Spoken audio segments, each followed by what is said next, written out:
আজকে আমাদের যে ঘটনাটি এটি হচ্ছে কুমিল্লার এক গ্রাম পাতাকান্দিকে নিয়ে। এই গ্রামটির মধ্যে অনেক দিন যাবৎ একটি ভয়ানক ঘটনা ঘটে যাচ্ছে। সে ঘটনাগুলির মধ্যে কিছু ঘটনা এরকম যে গ্রাম থেকে ছোট বাচ্চা ছেলে মেয়ে হঠাৎ করে উধাও হয়ে যাচ্ছে এবং প্রায় সময় দেখা যায় সেই গ্রামের পাশ ঘিরে যে চলেছে তিতাস নদী, সেই তিতাস নদীতে ভেসে ওঠে বিভিন্ন প্রকার রক্তবর্ণের রং এবং নানা প্রকার কালো জাদুর উপকরণ। তো এই সব কিছুতে অতিষ্ঠ হয়ে গ্রামবাসী এক পার্শ্ববর্তী গ্রামের এক কবিরাজের শরণাপন্ন হলেন, যার নাম ছিল সিদ্ধেশ্বর কবিরাজ।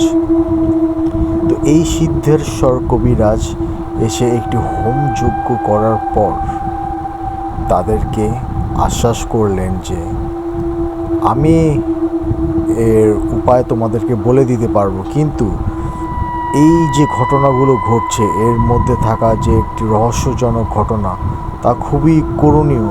তখন পাশে থাকা গ্রামের মোড়ল মনে মনে চিন্তা করতে লাগলেন, এরকম একটি কি ঘটনা হতে পারে আমাদের গ্রামে যা এতটা করুণ, যা এইরকম একটা ভৌতিক ঘটনার কারণ হতে পারে। তো এত কিছু বিশেষ বিবেচনা না করে মোড়ল মশাই সিদ্ধেশ্বর মহারাজের কাছে জানতে চাইলেন যে অবশ্যই আমাদেরকে বলেন সে ঘটনাটি কি, আমরা জানতে চাই। তখন সিদ্ধেশ্বর বাবা যেই একটা বর্ণনা দিলেন তা খুবই গা হিম করা একটা বর্ণনা। আজ থেকে প্রায় 400 বছর আগে এই কুমিল্লার এই বাতাকান্দি গ্রামটি যখন প্রায় অর্ধ জনমানব শূন্য একটি বস্তি হিসাবে ছিল, এর আশেপাশে চক এবং ক্ষেত খামার, দূর দূর পর্যন্ত কোনো বসতি নেই, অল্প কিছু বসতি গড়ে একটি ছোট গ্রাম। তখন এই গ্রামে এক কোনায় এক ছোট কুঁড়ে ঘরে থাকতো এক বৃদ্ধ মহিলা। তার সারা জীবন কেটেছে দুর্দশা এবং হতাশাগ্রস্তে।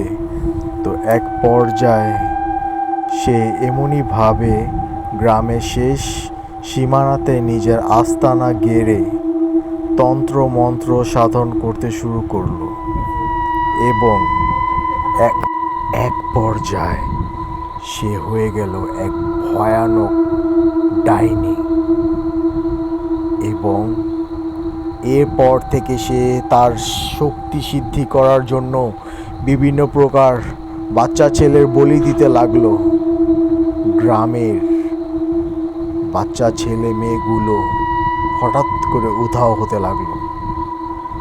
তৎকালীন গ্রাম্য মোড়লরা একত্রিত হয়ে এই ঘটনাটি বিবেচনা করলো এবং যখন এর সন্ধান মিলল তখন গ্রামের সবাই মিলে ওই বুড়ির ঘরে গিয়ে তার কুটি সহ তাকে আগুন জ্বালিয়ে ভস্ম করে দিল। কিন্তু সেই ডাইনি মরার আগে তাদেরকে একটি অভিশাপ দিয়ে গেছে যে তাদের গ্রাম, এই গ্রাম আজ থেকে প্রায় 350 বছর পর এক নির্দিষ্ট অমাবস্যার রাত্রে একটি এরকম ডাইনি যজ্ঞের মাধ্যমে সে আবার পুনরায় উদিত হবে এবং তখন থেকে তার তাণ্ডব আবার চালু করবে। তো তখনকার গ্রামের মোড়লরা তার কথা এরকম বিবেচনা না করে কোনো পাত্তা দিল না। তো এই ঘটনাগুলো সবাই কালক্রমে আস্তে আস্তে ভুলে যায়, কিন্তু যুগের পর যুগ বের হতে হতে 350 বছর পর আজকে প্রায় 400 বছর হয়ে গেছে। ওইখান থেকে 350 বছর, এখান থেকে 50 বছর, মোট 400 বছর পর আজকে হঠাৎ করে আবার এরকম একটা উপদ্রব গ্রামের মধ্যে। তো কবিরাজ সিদ্ধেশ্বর বাবা যখন গ্রামের মোড়লমশাইকে এই কথা জানালেন, তো গ্রামের মোড়লমশাই বলল যে এরকম একটা ঘটনা নাকি তিনি তার বাবার মুখে থেকে শুনেছেন, যে অনেক আগে সে তার বাপ দাদার মুখে থেকে শুনছে যে এরকম একটা কোনো একটা ঘটনা ঘটেছিল তাদের এই গ্রামের মধ্যে।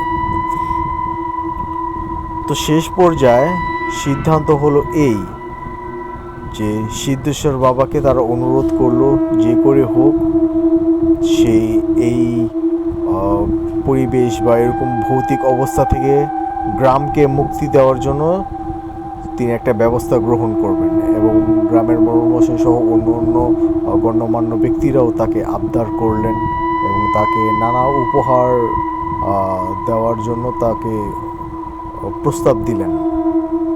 তো এক পর্যায়ে সে রাজি হয়ে গেল, কিন্তু সে একটা শর্ত দিল যে যেদিন সে এই রিচুয়ালটা করবে তো ওই দিন গ্রামের মধ্যে সবাই রাত 9টার পরে সব স্তব্ধ করে, লাইট অফ করে পুরো গ্রাম স্তব্ধ নীরব হয়ে যাবে, সবাই ঘুমিয়ে পড়বে। এক কথা, শুধু ওই রাত্রে কবরস্থানের পাশে একটি মাঠের মধ্যে সে সিদ্ধেশ্বর বাবা এই রিচুয়ালটি করবে।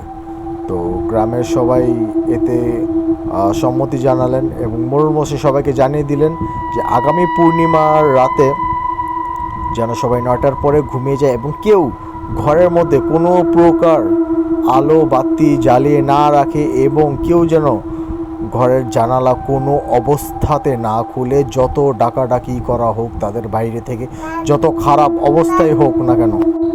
এক পর্যায়ে আসলো সেই প্রতীক্ষিত প্রহর, যখন আমাবস্যার রাতটি এলো। গ্রামের কবরস্থানের পাশের মাঠে সিদ্ধেশ্বর বাবা তার রিচুয়াল শুরু করলেন এবং যখনই তিনি কিছু তন্ত্র মন্ত্র জাপ করলেন তার পাশে উপস্থিতি পেলেন কিছু অশরীরী আত্মা, যেন কিছু বলছিল তাকে, চলে যা, চলে যা, আমি ধ্বংস করে দেব সব কিছু, বাঁচতে পারবি না সিদ্ধেশ্বর। কিন্তু সিদ্ধেশ্বর বাবা কোনো মতেই তার এই হুমকিতে ভয় পেলেন না, সেই রিচুয়াল শুরু করতে লাগলেন। এক পর্যায়ে সিদ্ধেশ্বর বাবা অমনিভাবে তার হোম যজ্ঞের মাঝে ধ্যান মগ্ন হয়ে পড়লেন। তখনই আতকা তুফানের বাতাস, কোথা থেকে এক দমকা হাওয়া এসে পুরো গ্রামকে নিস্তব্ধ করে দিল। হঠাৎ করে প্রকট হলো সেই ডাইনি, আগের সেই রূপ, ভয়ঙ্কর আকৃতি, পরনে একটি সাদা শাড়ি এবং লম্বা চুল, যেন শরীরের চামড়া তার হাড্ডির সাথে মিশ্রিত হয়ে যাচ্ছে। যে কেউ দেখে সেখানে বেহুশ হয়ে পড়ে যেতে বাধ্য। অমনি সেই ডাইনি হোম যজ্ঞের কাছে ঘোরাঘুরি করার পর গ্রামে এক এক করে দরজার কাছে গেল এবং কড়া নাড়তে লাগলো। কে আছিস ঘরে? খোল বাবা, আমি অসহায় বৃদ্ধা, আমাকে ঢুকতে দে ঘরের মধ্যে।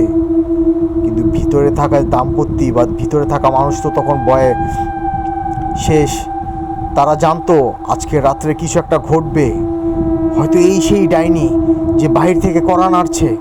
সবার মনে একটা আতঙ্ক, সবার ঘরের সামনে গিয়ে একটাই আওয়াজ, বাবা দরজা খোলো, কি করবে কেউ বুঝতে পারতাছে না। সবার মনে একটা আতঙ্ক। হঠাৎ করে একটা দমকা হাওয়া, সব কিছু আবার ঠান্ডা হয়ে গেল। প্রকট হলো সিদ্ধেশ্বর বাবা। ঘটনাটি নেক্সট পার্ট শুনতে সাবস্ক্রাইব করুন আমাদের ইউটিউব চ্যানেল শেখ আরমান আহমেদ ফারদিন।